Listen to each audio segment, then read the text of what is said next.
Assalamualaikum, saya Syaris. Saya dengar cerita Abang Faiz Freestyle dia ada buat satu offer kepada budak-budak untuk menjadi adik baru dia. So, saya salah seorang yang ingin menjadi adik abang.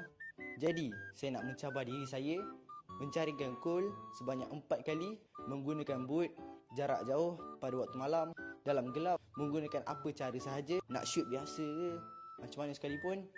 Dan kelima-lima ni saya melakukannya pada waktu malam.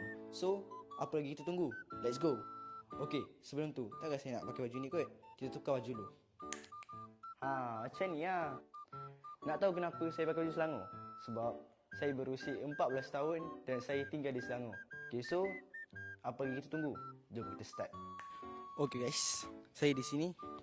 Dan yang paling penting, kita kena ada kasut. Lepas tu, kita kena ada bola. Kita akan shoot dari sini masuk ke sana. Let's go. Lupa nak beritahu, saya cuma boleh shoot 7 kali dan 4 kali masuk. Okay, so sekarang jom kita start percubaan pertama. Kita tengok masuk ke tak. Let's go. Tak masuk. Tinggi sangat. Masuk kebun. Sekejap kita ambil percubaan kedua.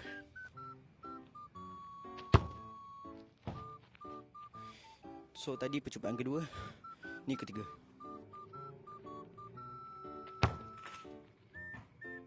Percubaan ketiga tak masuk. Percubaan keempat. Percubaan keempat masuk. Percubaan kelima. Percubaan kelima masuk. Okay, so percubaan keenam ni menentukan saya masuk atau tak masuk. Kalau saya masuk, saya dah cukup 4. Kalau tak masuk, baru 3. Let's go, percubaan keenam. Alamak guys, percubaan ke-6 kita tak masuk. Tak apa, percubaan last. Kita tengok masuk ke tak penentuan.